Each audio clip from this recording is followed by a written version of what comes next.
Hi everyone, thanks so much for clicking on this video. This is actually my very first recipe on my channel and I'm so excited to share it with you. Today I'm going to be showing you how to make the best chocolate chip banana bread. This recipe comes out perfect every single time. It's the recipe I actually learned how to make banana bread with.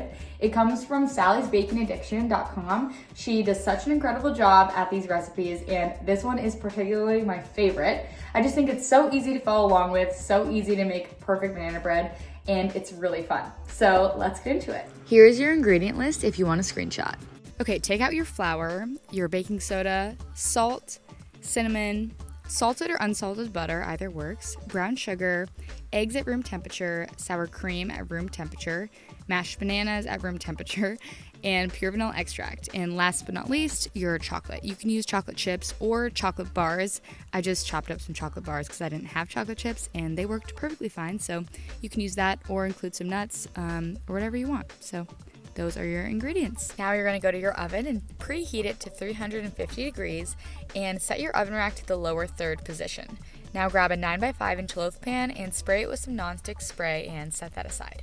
Now you're gonna mix together your flour, baking soda, your salt, and your cinnamon and whisk that all together in a medium to large bowl. Once it's all combined, you're gonna wanna set that aside and start working on your wet ingredients. Now in the large bowl, you're gonna wanna beat your butter and brown sugar until it's light and creamy. Now I'm using a handheld stand mixer here, but you can also just use a whisk, and my butter was not soft enough, so don't worry if your butter looks like this too.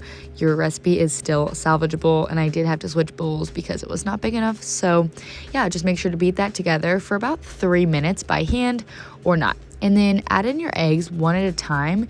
And then once that's all mixed in, then add your sour cream. You can also use Greek yogurt here, so either works. And I also had to get a spoon to get the rest of it out. And then, yeah, just mix that up.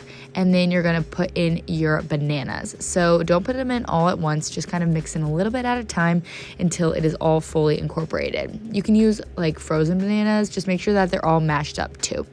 Then take your flour and just slowly incorporate that as well until it's all combined. Now I did a little, mix, and then I scraped the sides down, and then I mixed, and then I scraped the sides down. Just make sure that it's all fully incorporated, but you don't need to over mix here or else it will make the batter a little bit too smooth. So once it looks like this, you should be good to go. And the best part, the most fun part, is putting in your chocolate chips. As you saw, I just had chocolate bars, but you just kind of fold those in. You can use a little bit more here, a little bit less. I kind of just used a handful. I guess you could just make it a cup, but yeah, you just fold in your chocolate chips and then you should be ready to go.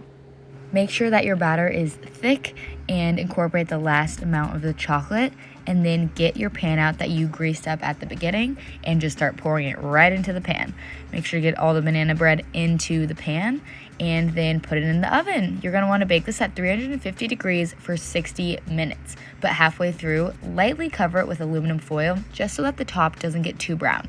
So about 30 minutes in, cover that up, and then do the next 30 minutes, and then you're done. It looks perfect. Thank you so much for watching this video. Genuinely, I've used this recipe for years and it's a hit every single time, and it's super easy. You can use it with a normal mixer, you can just use it with, if you don't have a mixer, you can use a whisk. It's super low maintenance and it doesn't take that long. It's about 10-20 minutes of preparation time, and it takes only about 30 minutes to cook. And so I would think that you guys are gonna really like this recipe. I'm super excited to share it with you. This is like a total beginner recipe. Anybody can do it, and I think you're gonna really like it.